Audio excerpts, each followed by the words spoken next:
大家好，我係貓哥啦。今個禮拜咧就會介紹一部不容忽視一款車啦，就係 Spark 推出嘅一款保時捷911 GT1 Evo 嘅一款車啦。咁其實呢款車咧，對於我嚟講咧就唔算太熟悉嘅，但係因為我對於個拉花咧我就好有興趣，於是乎咧我就買翻嚟咧同大家一齊去做開箱啦。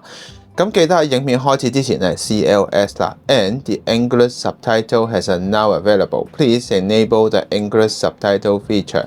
Let's go！ 咁今次呢款車咧，其實係為咗利曼24小時嘅耐力賽去打造 GT 賽事級別嘅一款車啦。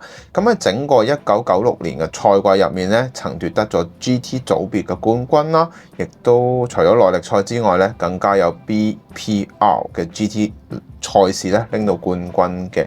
咁其後呢一部車咧，亦都係被大家稱做青蛙王啦、蛙王啦。咁亦都抱住咗911王者嘅地位啦。咁呢一部車咧，至今咧街車嘅版本亦都只係生產咗25部車嘅啫。咁睇翻資料啦，今次呢一部車咧，其實係出現喺 Goodwood Festival 嘅一個英國嘅賽事啦。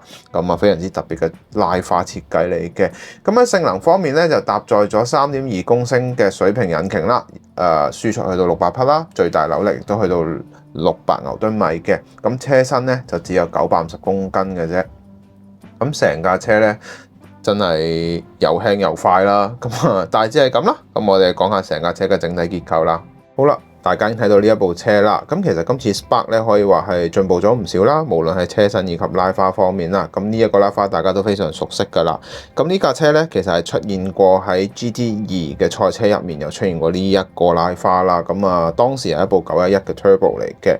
咁嗱，睇翻呢一個版本啦，咁就真係揾唔到真正準確嘅資料啦、出處啦。咁但係睇翻啲外國 forum 咧，佢哋講咧就話係致敬翻佢當時呢一款嘅拉花啦，咁PlayStation 嘅 GT 賽車拉花啦，咁全車咧亦都得到 Spark 嗰邊，我問過佢哋啦，咁佢今次呢一部車係採用全移印嘅技術嘅，更加貼近我哋玩家們嘅期望以及要求啦，咁而且價錢方面亦都相宜啦，做到即係 CP 值都較高啦。嗱，整體咧今次用上咗一個鋼琴黑嘅效果啦，大家可以見到咧，其實無論喺個細節以及光滑感覺咧，係比起上一次嘅車咧係更加進步咗嘅，又再進步一級啦，開始出現咗一啲黑鏡面嘅效果啦。咁呢個非常滿意嘅光有嘅均勻度非常好。咁嗱，整體嘅車身拉花圖案非常之清晰啦。咁我哋會由頭講到落尾啦。咁我哋先從車頭嘅部分講起。嗱，我哋先從車頭嘅部分講起先啦。咁整體嘅刻畫方面都唔錯嘅。首先第一點令到我覺得有亮眼嘅部分就係呢一隻青蛙王嘅蠶豆形嘅呢一個頭燈部分組件啦，裏邊嘅細節可以話盡量都做到還原到一啲非常細節嘅地方，例如一啲黃色嘅燈件啦、大燈以及細燈嘅部分都做到嘅。頭泵把入面咧，其實個梳氣窿嘅部分咧，採用咗一個鐵絲網嘅質感啦。咁但係呢一度咧，個裏邊個凹陷度咧，亦都適中啦，唔會話好似好浮喺表面嘅感覺啦，同埋有翻啲窿嘅細節嘅。咁另外咧，我覺得比較做得靚仔嘅，當然就係呢個頭鏟嘅結構啦，係呈現咗前凸兩邊收窄嘅設計啦。咁大家可以見到係啱啱好嘅，呢一度係有還原到應該要有嘅部分啦，我覺得做得都唔錯嘅。咁同埋咧一個小細節咧，我睇翻外國啲 forum 嗰啲朋友仔講嘅就係話，呢一個 PlayStation 嘅 logo 咧，其實呢一隻黃色啦同埋綠色咧，同原本嘅 PlayStation logo 咧係有少許嘅唔同啦。咁但係當然我話最大分別當然係個黃色嘅。咁但係實際係點咧？咁大家可以睇下啦。咁但係咧又不得不讚今次喺整體嘅效果方面咧，印刷個準確度都高嘅，尤其咧個 P 字個頂啦，我哋叫做 P 字個頂，好容易會印得唔好嘅，因為呢個咁啱係好多窿嘅結構部分啦。今次表現咧都相對穩定嘅。咁嗱，另外值得留意嘅，今次咧喺側鏡嘅部分咧，我就咁睇啦，佢有細心留意到嘅部分，大家會以為點解佢呢一個燈係歪咗嘅？另外呢一個就正常嘅。首先佢係一架左軚車啦。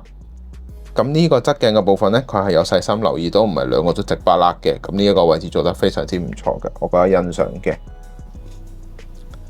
另外啦，今次咧車頭冚嘅部分嘅呢啲疏氣窿咧，其實係有挖空咗嘅設計，令佢整體嘅立體感咧更加多咗嘅。我覺得呢一個位係令到我有驚喜嘅部分嚟嘅，其實都幾好啊！即係其他車廠如果有機會做都可以，呢啲地方挖空咧，令你個質感雖然你話喂裏邊冇咗個鐵絲網，但係我哋想要嘅可能就係呢一種我哋叫做空洞嘅感覺咯。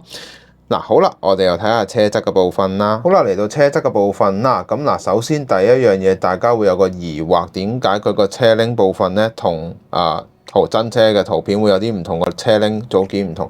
大家留意翻啦，其實呢一個組件咧，其實係來自於美孚1號嗰套拉花嘅 BBS 金色鈴啦。咁晨早俾大家睇到呢個效果，其實我又覺得 OK 嘅。咁但係咧又好 tricky 地另一樣嘢咧，就係當時911 Turbo 咧。真係用緊金色 BBS 鈴嘅喎，咁唔知係咪向佢致敬啊，或者係點樣咧？咁呢一個位又咁啱俾佢捉得到咧，我覺得真係有呢個 tricky 位又做得唔錯，因為正常如果俾着人哋應該呢啲位置應該變翻做銀色嘅，咁但係呢一個位佢直頭用咗金色，咁真係誤打誤撞又真係做得唔錯嘅。嗱，整體嘅車側設計咧，我自己就覺得佢個車頭嘅線條啦，由車頭燈一路伸延至車尾嘅部分，呢度有微微翹起嘅呢一個下壓嘅尾翼咧，呢一度做得唔錯嘅，呢個波浪感咧係應該要有嘅。咁另外啦，車窗後面嘅呢一個我哋叫做疏氣嘅部分咧，亦都有做到，基於呢一隻油咧噴得比以前薄同埋透咗好多啦。晶瑩通透感覺強咗好多，令到佢嗰個坑紋嘅感覺咧，亦都出翻晒嚟嘅。咁另外啦，鯊魚鰭嘅部分啦，咁啱啱都有講過呢一副引擎係非常之強勁嘅。咁所以咧要有足夠嘅散熱啦。車頂嘅散熱網嘅部分啦，即係鯊魚鰭嘅部分先啱，係啦，做到微微突出嘅。咁但係又唔會話做到好似好巨大有一嚿嘢突起咗嘅感覺嘅。咁最後一樣嘢啦，咁其實呢一架車咧，當時嚟講咧都相當犀利㗎啦。咁亦都索價唔平啦。普通版本咧，我睇翻查資料，2016年嘅時候咧已經去到300萬歐元㗎啦。我唔知而家升到點啦。咁真係都非常之靚嘅一款車嚟嘅。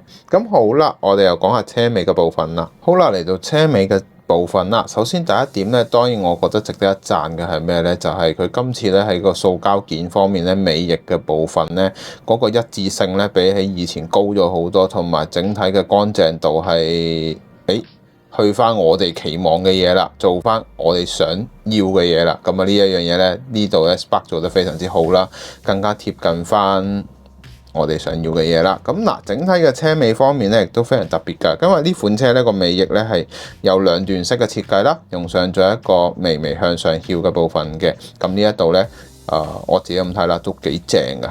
我過往未見過，應該咁講啦。作為保時捷，當然呢一個尾翼咧喺後期亦都有影響到一啲後繼嘅車款啦。咁但係呢一啲咧，亦都係有做到嘅。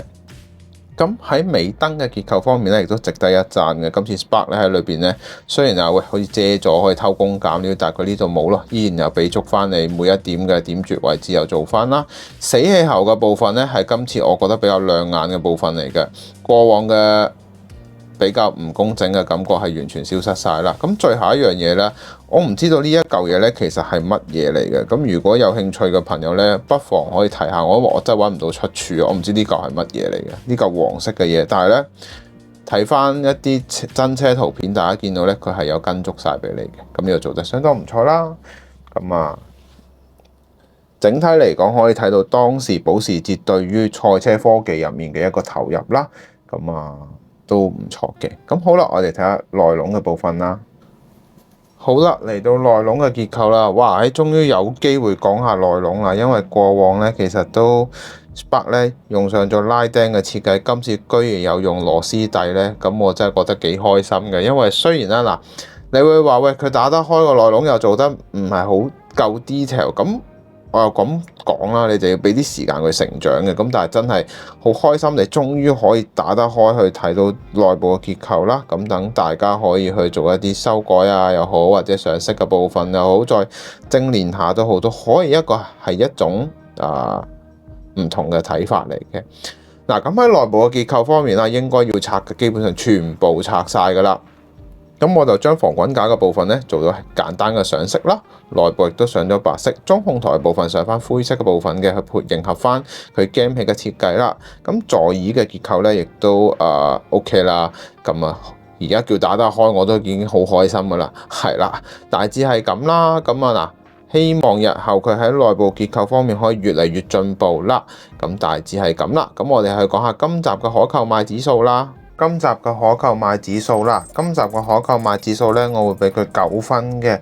咁作為一架經典嘅保時捷 GT 系列嘅賽車，必須要有啦。咁同埋今次喺整體表現上面咧，Spark 都做得相當之唔錯啦。咁啊嗱，普通版本咧就只有25架嘅銀色版本啦，咁亦都即將發售啦。咁我都期待嘅。咁今次呢架車嘅整體嘅結構都做得唔錯㗎。咁啊好啦，大致係咁啦，我哋去做總結啦。好啦，咁大家睇晒成條片啦，嗱，咁容後咧應該佢會出一部一體式顏色版本嘅車啦，咁我都期待嘅。咁唔知大家又點睇咧？歡迎留言話我知啦。咁啊，如果覺得呢條影片好嘅話，希望你可以俾個 like 我啦。最緊要俾留言話俾我知你嘅諗法。最後歡迎你訂閱我個頻道。其實我後台咧仲有好多人未訂閱㗎。係啦，咁啊大致係咁啦。咁啊希望你訂閱啦。咁我哋下集見啦，拜拜。